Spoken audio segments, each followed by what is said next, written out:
자, 모두들 반갑습니다.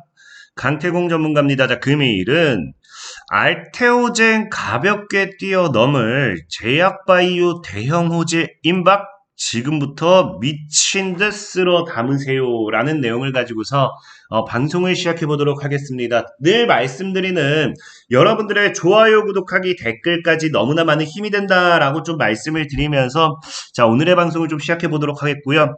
자, 일단 오늘 같은 경우는 지금 이제 월요일 오후 6시에 이제 업로드가 될 영상이지만, 자, 개인적인 문제로서 이제 9월 1일 일요일에 이제 영상을 촬영하고 있기 때문에, 좀 이 뉴스의 내용이 뭐, 갑작스러운 이슈가 나옴에 따라 또 달라질 수도 있어요. 달라진 부분이 있다라고 하면은, 그런 부분은 여러분들이 좀 개별적으로 좀 확인을 해보셨으면 좋겠다라고 말씀드리면서, 오늘 방송을 좀 시작해 보도록 하겠습니다.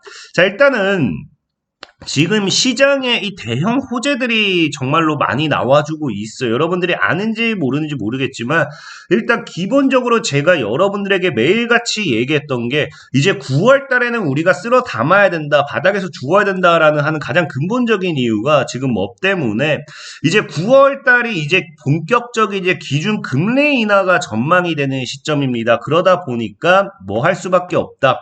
금리 인하 이후에는 분명히 증시의 강한 상승을 우리가 기대해 볼 수밖에 없다라고 했어요. 물론 이것이 역사적으로 봤을 때 뭐 당장에 금리 인하를 한다 해가지고 한 달 만에 증시가 몇 배 오른다가 아니라 금리 인하가 보통 이제 시작이 되었을 때 별다른 이슈라든지 악재가 안 나와준다라고 하면요. 적게는 1년, 길게는 뭐 2년, 3년 동안의 꾸준한 우상향 흐름을 잡아주면서 증시의 강한 가파른 상승세가 이어진다라고 여러분들에게 좀 말씀을 드렸습니다. 자, 그러다 보니까 사실 뭐 이 금리 인하라는 게 당장 9월 달에 시작되는 게 아니기 때문에 언제부터 이것이 진행이 되느냐를 놓고서 우리가 과연 언제까지 매수를 할 수 있는지에 대한 이런 부분도 파악을 해봐야 되는 건데, 자, 지금 분명하게 보시면 아시는 게 이제 금리 인하라는 부분을 봤을 때 우리가 어디서 보통 이야기가 나와요? 이제 우리 그 FOMC라고 하죠. 그러다 보니까 이 FOMC가 이번 9월 달엔 언제 일정이 예상되어 있느냐?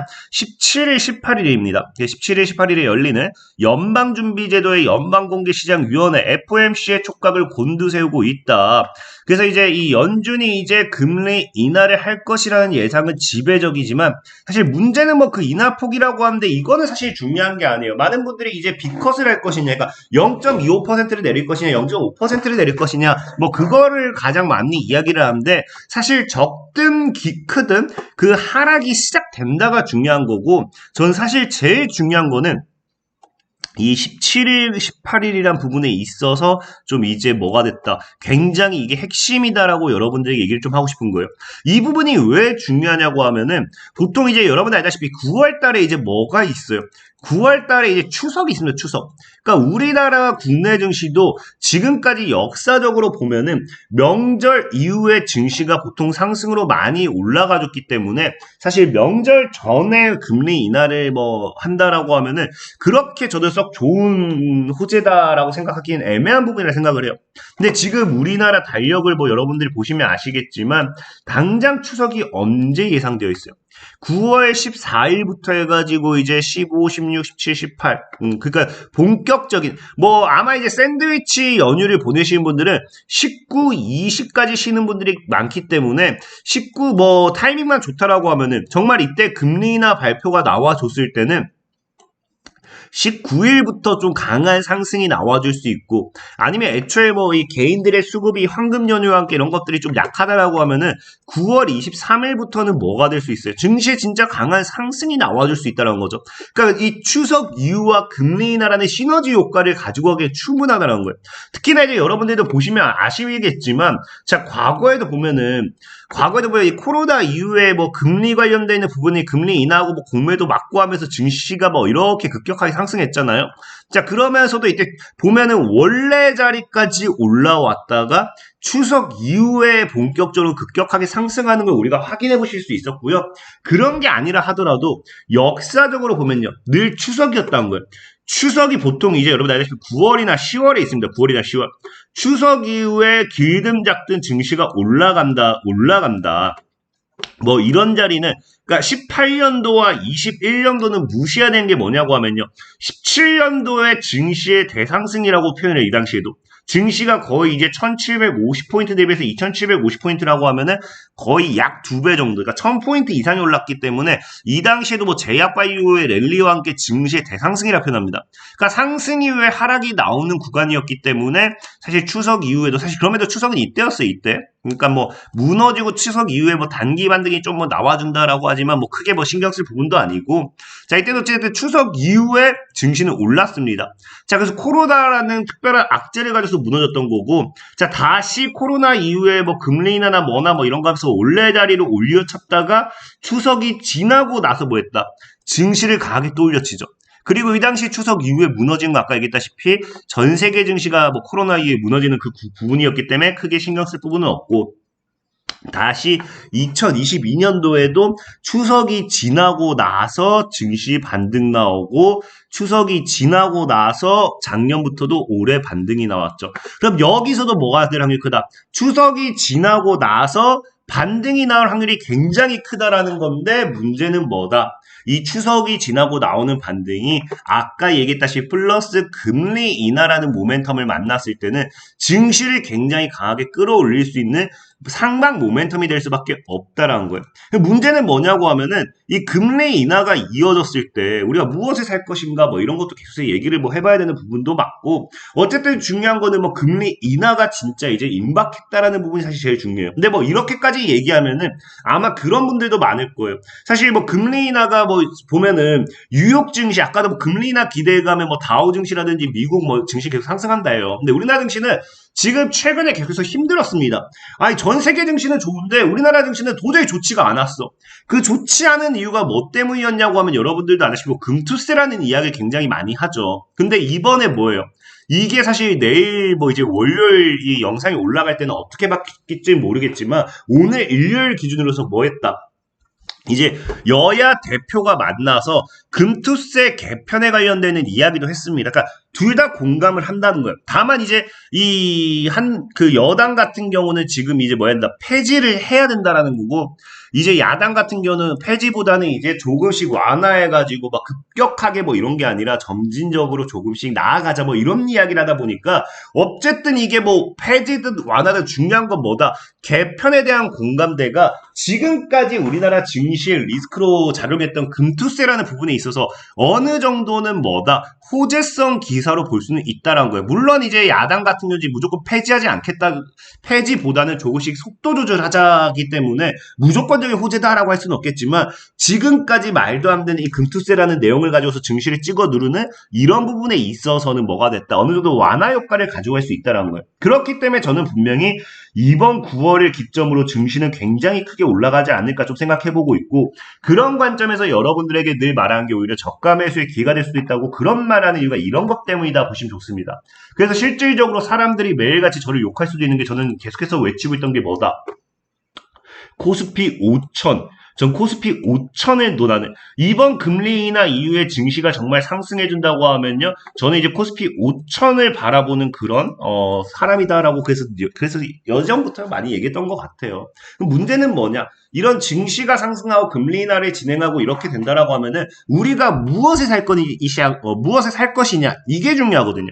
근데 예전에도 얘기했지만 우리나라 코스피 차트 같은 경우는 뭐를 제일 많이 따라간다? 삼성전자와 제약바이오를 굉장히 비슷하게 따라간다는 거예요. 그래서 코스피 같은 경우도 보면요, 어쨌든 제약이 오르면 오르고 삼성이 오르면 오르고, 그 다음에 뭐 제약이 빠지면 빠지고 삼성도 빠지고, 뭐 오르면 오르고 빠지면 빠지고 오르면 오르고, 이런 부분에서 차트가 굉장히 비슷하다는 거예요. 근데 요 근래 그나마 차트 비슷한 걸 보자라고 하면은 사실은 삼성전자보다는 이 단기 한 2년 정도의 차트를 봤을 때, 여기 보면 삼성전자는 좀 큰 음봉이죠. 그 다음에 이제 뭐 제약 같은 경우는 음봉이 아니라 양봉이긴 하지만 전체적인 캔들의 위치를 보는 게 좀 좋습니다. 위치. 그 전체적인 이 캔들의 위치를 봤을 때는 사실은 지금은 이제 제약 바이오를 조금 더 닮았다라고 표현할 수 있어요. 그렇다라는 건 앞으로 뭐 할 수밖에 없다. 코스피가 제약 바이오의 흐름을 따라갈 확률이 굉장히 높다라는 거고요. 실질적으로도 보면 아시겠지만 최근에도 뭐라고 합니까? 삼성전자 같은 경우도 반도체주 외면하고 이제 삼성전자 외국인 같은 경우도 엔비디아 뭐 실망감과 함께 뭐 반도체주 외면하고 삼성전자라든지 이 하이닉스라든지 매도 폭탄을 던지면서 개인만 사고 있다고 하죠. 제가 예전에 얘기했지만 외국인 수급을 보는 게 굉장히 중요하기 때문에 사실 지금 시점에서 반도체를 이렇게 던진다라고 하면은 역시나 이제 반도체를 따라간다보다는 삼성전자보다는 이제 제약바이오를 따라간 게 아닌가라고 좀 생각해 볼 수 있고 실질적으로 그런 관점에서 외국인들의 수급도 반도체를 팔고 뭘 사고 있다. 제약 바이오를 사고 있다. 그래서 이런 뉴스들이 분명히 충분히 나오고 있다는 거예요. 그렇기 때문에 우리는 지금부터는 이 금리 인하라는 부분에 있어서 제약 바이오 관련되어 있는 모멘텀 쪽으로서 좀 시선을 넘겨보는 게 좋다라고 생각을 해보고 있고요. 그렇기 때문에 뭐 외국인 같은 경우도 막 사실상 최근에 뭐 3년 만에 뭐 한 달 동안 외국인 순매수 1위 뭐 삼성바이오 로직스 황제주 복귀 뭐 120만 원 간다 이런 전망이 나오는 것도 그런 것 때문에 아닌가 좀 생각을 해볼 필요가 있다라는 겁니다. 이런 게 아니라 하더라도 가장 근본적인 거. 여러분들 알다시피 사실은 금리 인하를 하게 된다라고 하면요. 사실 그 어느 하나 수혜를 안 받는 기업이 없겠지만 사실 제일 많은 수혜를 받는 건 예전부터 알다시피 기준금리 인하에 따른 바이오주다. 이거 모르는 분들 없을 거예요. 그러니까 사실 제가 뭐 돌려 이렇게 호재성 기사를 많이 얘기했지만 우리가 봐야 되는 건 제약바이오다라고 좀 말씀을 드리고 싶은 거고 그렇기 때문에 알테오젠 같은 경우도 최근에 시총 1위 코스닥을 깨쳤잖아요. 그럼 이제 우리 예전에 이제 알테오젠이 또 올라가 준다. 예전에 이제 코스닥 시가총액 1위 에코프로가 올라가면은 2차전 지주 랠리 갔던 것처럼 알테오젠이 또 이제 꾸준하게 다시 올라가 준다라고 하면요. 제약바이오 그냥 날아갈 수밖에 없다. 라고 보시는 게 좋습니다. 뭐 이런 상황을 알고 있기 때문에 사실상은 뭐한다? 이 바이오주가 돌아왔다라고 하면서 이 훈풍에 뭐합니까? 공모주들. 이 공모주들이 이제 다시 이 상장 철회했던 기업이 지금 뛰어든다라는 거는 그만큼 이 바이오 시장이 다시 커지고 있다라는 겁니다. 커지고 있기 때문에 이 상장과 함께 상장주들이 또 올라간다. 그럼 제약바이오의 전체적인 시가총액이 올라가는 거고 그 관련해서도 역시 제약바이오 반사익 수혜주들이 꾸준한 상승 기대해 볼 수밖에 없겠다라고 좀 말씀드리고 싶고 특히나 마지막으로는 이제 우리가 제약바이오 사실 9월에 또 기대해 볼 수 있는 게 예전에도 얘기했지만 뭐다? 암학회가 이번 달에 있습니다. 예도 얘기했지만 이 암학회라는 거는 많은 분들이 무시하는데 여기에 따른 결과값에 따라서 관련 수혜주들이 3배고 4배고 10배고 올라가는 게 이 암학회예요. 그렇기 때문에 제약바이오로서의 수급을 굉장히 기대해 볼 수 있는 상황이다라고 좀 보시면 좋고 특히나 그렇기 때문에 최근에도 지속적으로 올렸던 게 이런 이 항암 관련돼 있는 제약 바이오 관련돼 있는 모멘텀의 수혜주들 계속해서 올렸다라고 말씀을 드리는데 자 일단 오늘 같은 경우는 제가 사실 개인적인 일로서 종목을 보통은 추천을 해드리고 싶어요. 근데 추천해드리고 싶지만 오늘은 개인적인 일이 좀 있어서 제가 이렇게 종목까지 추천을 드리는 거는 좀 이제 오늘은 어려울 것 같고 이 영상을 보시면은 제가 동영상 클릭하면 지금 제약 바이오 관련된 당장 5일 전에도 이런 거 있잖아요. 이런 것들 많이 올려드렸기 때문에 필요하신 분들은 이 당장 뭐 3일, 5일 뭐 이런 영상 찾아보셔도 충분히 도움받으실 수 있을 거다 말씀드리면서 오늘 방송 마무리하도록 하겠습니다. 자, 지금까지 강태공 전문가였고 여러분들의 좋아요, 구독하기, 댓글까지 너무나 많은 힘이 된다 말씀드리면서 자, 모두들 안녕!